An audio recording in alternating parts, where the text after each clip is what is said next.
करवाए जाएंगे। मैं किसी भी मुस्लिम एरिया में जाकर के हिंदू एरिया ज़्यादा सुरक्षित रहूँगा, मुझे अच्छी तरीके से पता है। मैंने कल परसों ही बोला जामा मस्जिद मेरा घर है, मैं एकदम प्योर हिंदू। आम हिंदू मुस्लिम आपस में लड़ना चाहता है क्या? हमारे यहाँ पर भी इतने सारे हिंदू और मुस्लिम एक साथ खड़े हैं। मुझे अच्छे से पता है कि कभी भी कोई घटना होगी, कोई दंगे फसाद करवाए जाएंगे। करता कैसा है कि जाओ तुमको जो करना है कर लो, हमारा कुछ नहीं बिगड़ेगा। तो फिर ऐसी सरकार का क्या काम है? फिर क्या हमारे बच्चे पढ़े नहीं? हमारे बच्चे सिर्फ धर्म और कर्म जरूरी मुद्दों, हमारे रोजी रोटी, हमारे रोजगार और हम जिनके ऊपर हम काम कर रहे हैं, हमारे स्ट्रीट वेंडर, हम किसी से रोजगार नहीं मांगते। यही तो समस्या है हमारी कि मंदिर मस्जिद कौन जा सकता है? हमारा जो गरीब, हमारा जो स्ट्रीट वेंडर भूखा मर रहा है, जिसके बच्चे को स्कूल नहीं भेज सकता है, वो मंदिर भेज करके उसको पंडिताई सिखा लेगा या मस्जिद भेज करके उसको मौलवी का काम सिखा लेगा और उससे उसकी रोजी रोटी चल जाएगी क्या? हमारे बच्चे पढ़े नहीं, हमारे बच्चे सिर्फ धर्म और कर्म में रह जाएं, तो क्या धर्म कर्म कोई भी जानकार पंडित मौलवी ये बता सकते हैं कि क्या धर्म कर्म भूखे पेट हो सकता है?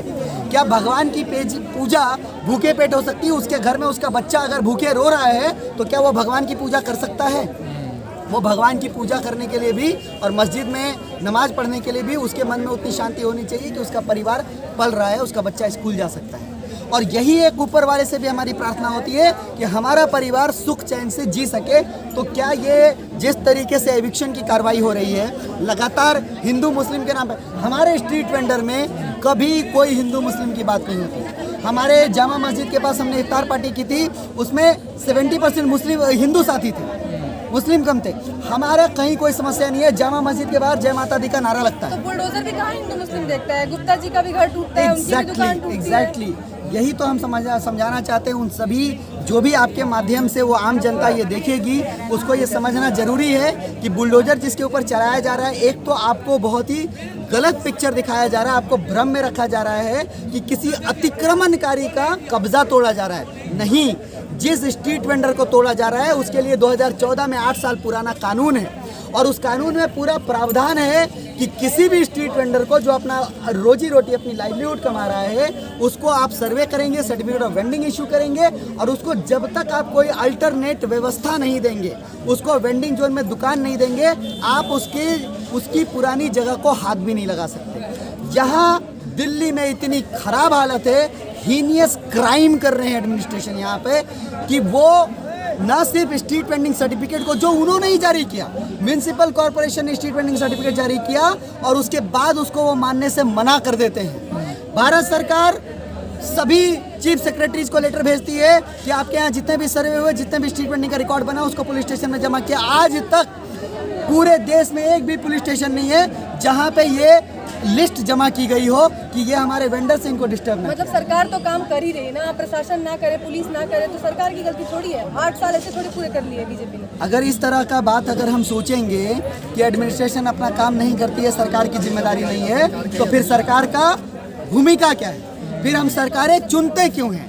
जिस एडमिनिस्ट्रेशन ने हमारे कानून की धज्जियां उड़ाते हुए हम पर इतनी बर्बरतापूर्ण कार्रवाई की, अगर वो एडमिनिस्ट्रेशन की इतनी ताकत होती है कि वो फिर भी कहता है कि जाओ तुमको जो करना है कर लो, हमारा कुछ नहीं बिगड़ेगा, तो फिर ऐसी सरकार का क्या काम है? फिर क्या फायदा? फिर हम सरकारें क्यों चुनेंगे? फिर सरकारी जो हमारे मंत्री हैं, हमारे नेता हैं, हमारा जो पूरा सिस्टम है, तो वो किस काम का है? सरकार का कंट्रोल में नहीं है सिस्टम। मुझे नहीं पता, ये तो जग जाहिर सी बात है। जब कानून हमारे फेवर में है और सरकार अगर एक तरफ चाहती है कि हमको बचाएं, हमको ये करे, सरकार का ये ओपिनियन है, और उसके बाद भी एडमिनिस्ट्रेशन इस तरीके से बर्बरतापूर्ण कार्रवाई कर सकता है, तो फिर उनके कंट्रोल के बाहर। लेकिन संदीप जी, 5 साल के कार्यकाल को देखने के बाद आज ही के दिन दूसरे टेन्योर के लिए प्रधानमंत्री ने शपथ ग्रहण किया था और आज 8 साल पूरे हो गए, तो कुछ देख के ही तो वोट किया ना लोगों ने दोबारा। नहीं, इस मामले में मैं बहुत ज़्यादा नहीं जा पाऊंगा क्योंकि ये पूरा मामला जिस तरीके से चल रहा है, हम सबको पता है कि किस तरीके से हमारा मीडिया, आप मीडिया की बात नहीं कर रहा हूँ, बहुत सारे मीडियाज़ हैं, किस तरीके से ये पूरा का पूरा नैरेटिव सेट कर देते हैं। हम हमारे ज़रूरी मुद्दों, हमारे रोजी रोटी, हमारे रोजगार और हम जिनके ऊपर हम काम कर रहे हैं, हमारे स्ट्रीट वेंडर, हम किसी से रोजगार नहीं मांगते, हम रोजगार पैदा करते हैं। हमको इस नज़रिए से भी ना देखा जाए कि हमारी रोजी रोटी की बात है। अगर हम उखड़ जाएंगे तो जिनका सामान हम बेचते हैं जिन किसानों का, उन किसानों की रोजी रोटी का क्या होगा? हम उखड़ जाएंगे तो वो मजदूर जो हमारा सामान ढोते हैं उनका परिवार कैसे चलेगा? हम उखड़ जाएंगे तो जिनका जो छोटी कंपनियों में, कॉटन इंडस्ट्रीज में, स्मॉल स्केल इंडस्ट्रीज में जो कपड़े और सामान बनते हैं जो हम बेचते हैं सड़कों पे, उनके कर्मचारी का क्या होगा? और हम उखड़ जाएंगे तो सबसे ज़रूरी बात, दिल्ली, अगर हम दिल्ली में खड़े हैं, दिल्ली में पूरे देश भर से स्टूडेंट पढ़ने आते हैं। क्या सक्षम से सक्षम परिवार का इतनी क्षमता है कि जब वो अपने बच्चे को पढ़ने दिल्ली भेजता है तो हर एक चाय की कॉफ़ी के लिए 250 रुपया इस रेस्टोरेंट में पे करने का वो पैसा दे, वो रेस्टोरेंट में खाना खाने के लिए 500 रुपया पर प्लेट का पैसा दे सके?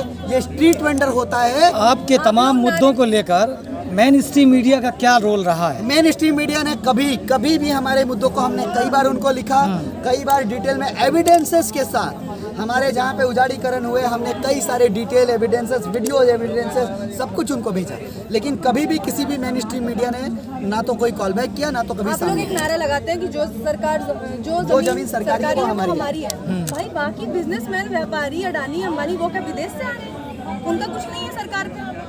नहीं, ऐसा है कि कोई विदेश से नहीं आ रहा, लेकिन हम भी इसी देश के नागरिक हैं। तो वो जो विदेश से नहीं आ रहे तो उनको ज़मीनें नहीं मिल रही क्या?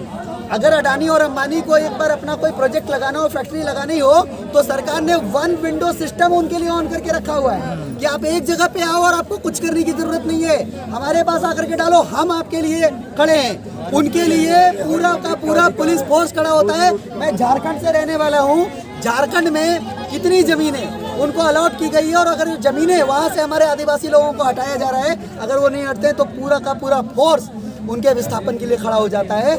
हमारा ये जो ज़मीन सरकारी है, हम कोई खैरात नहीं मांग रहे। हमारे कानून में, आपके जरिए मैं बताना चाहता हूँ, हमारे कानून में प्रावधान है, पूरे जो ज़मीन है, जो देश की ज़मीन है, राज्य की ज़मीन, शहर की ज़मीन है, उस ज़मीन का 2.5% रिजर्व है हमारे स्ट्रीट वेंडर के लिए। तो हम हमारा अधिकार मांग रहे हैं जो हमको पार्लियामेंट ने, हमारे संसद ने कानून बना करके दे दिया।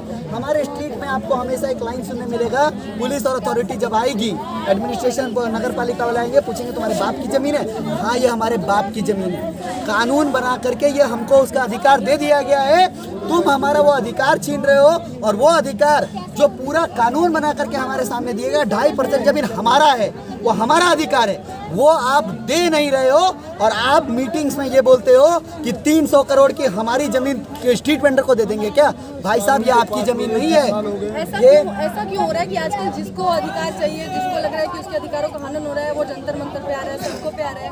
अगर ऐसा है तो भाई कानून व्यवस्था है, आप न्यायपालिका के पास जाइए। यहाँ लोग मंदिर मस्जिद के लिए न्यायपालिका से लड़ रहे हैं, आप अपने कानून आप बहुत सही सवाल आपने किया है। मंदिर मस्जिद की सुनवाई तो न्यायपालिका बहुत ही तीव्र गति से कर रही है, वो सेशन कोर्ट हो या हाई कोर्ट हो या सुप्रीम कोर्ट हो, फास्ट ट्रैक कोर्ट होकर के हो रहा है, और उसमें तो बहुत ही मतलब ये तेजी बढ़ती जा रही है हर स्तर पर। लेकिन जब हमारा मुद्दा जाता है, आपको जान के हैरानी होगी कि व्यापारियों ने हमारे इसी कानून को रद्द करने के लिए एनडीटीए ने 8 महीने पहले केस डाला हुआ था। उस केस में पार्टी नहीं थे, ये एक तरफा फैसला कर रहे थे।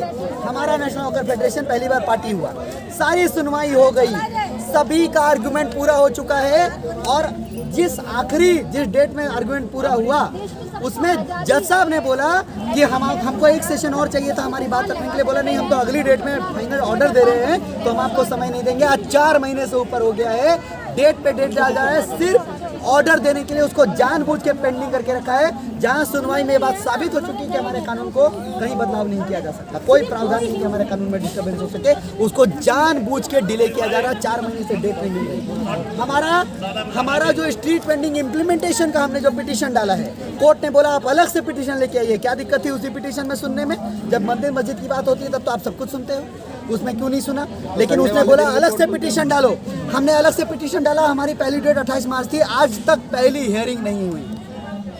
अभी एक साजिशन तरीके से सभी मार्केट से RWA मार्केट एसोसिएशन उठ करके कोर्ट जा रहा है, और हमको हर एक मैटर पे जाकर के कोर्ट में लड़ाई लड़नी पड़ रही है। हम लड़ रहे हैं, लेकिन अगर वो इम्प्लीमेंटेशन का एक्ट का सुनवाई हो जाता, अगर उसके ऊपर जजमेंट आ जाता, जो कानून को चैलेंज करने वाला एक्ट था उसका जजमेंट आ जाता कि इस कानून को रद्द नहीं किया जा सकता, कानून को मानना पड़ेगा, तो शायद एडमिनिस्ट्रेशन को रुकना पड़ता। लेकिन ये जानबूझ करके साजिशन इसको टाला जा रहा है, रोका जा रहा है। कोर्ट में कहा जाता है संविधान की धज्जियां उड़ाते हुए हमारे कानून में प्रावधान है, हमारा वेंडर का अगर सामान जब्त होता है मात्र 20 रुपया का जुर्माना है, बात मात्र 20 रुपया, 24 घंटे से लेकर के 48 घंटे में उनका माल छोड़ना पड़ेगा। लेकिन कोर्ट में municipal commissioner, north municipal commissioner कहते हैं कि हम जो अभी जुर्माना ले रहे हैं, कम से कम 3000 5000 वो अभी लेते हैं, उसको 10 गुना बढ़ाएंगे, मतलब 30,000 से 50,000 लेंगे, और जो जुर्माना नहीं भरेगा उसके ऊपर जुर्माना ना भरने का केस करेंगे, और कोर्ट इसके लिए उनको शाबाशी देता है। ये तो हालत है हमारी। लेकिन संदीप जी, इतना तो आपको मानना पड़ेगा कि 8 सालों में और कुछ हुआ ना हुआ, हिंदू जाग रहा है। क्या होगा जाग करके?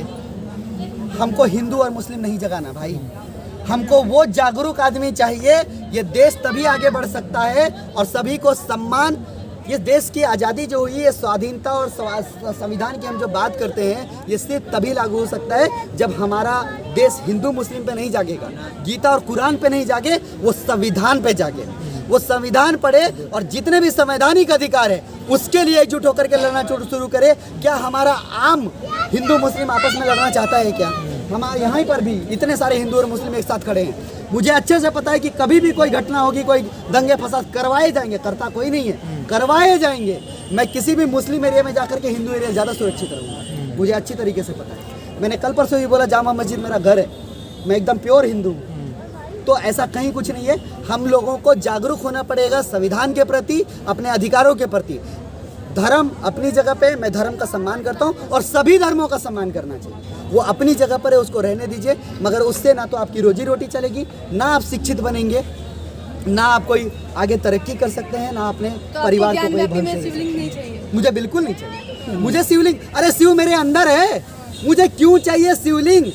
मैं यही हाथ जोड़ करके प्रणाम को, हम कहते हैं ना भगवान कन कन में है, अल्लाह कन कन में है, हमको क्यों चाहिए मंदिर में कोई शिवलिंग? हमको क्यों चाहिए? मैं यहीं पर एक जल, हम जल चढ़ाते हैं सुबह, हम यहीं पर जल चढ़ाएंगे, भगवान को नहीं जाएगा क्या? बिल्कुल जाएगा, मुझे कहीं नहीं चाहिए, एकदम नहीं चाहिए। मैं यहीं पर नमाज पढ़ूंगा, मैं यहीं पर आरती दिखाऊंगा, क्या दिक्कत है? हमारी पूजा कबूल नहीं होगी क्या? हमारी पूजा ज़्यादा सच्चे दिल से कबूल होगी। चलिए, थैंक यू सर।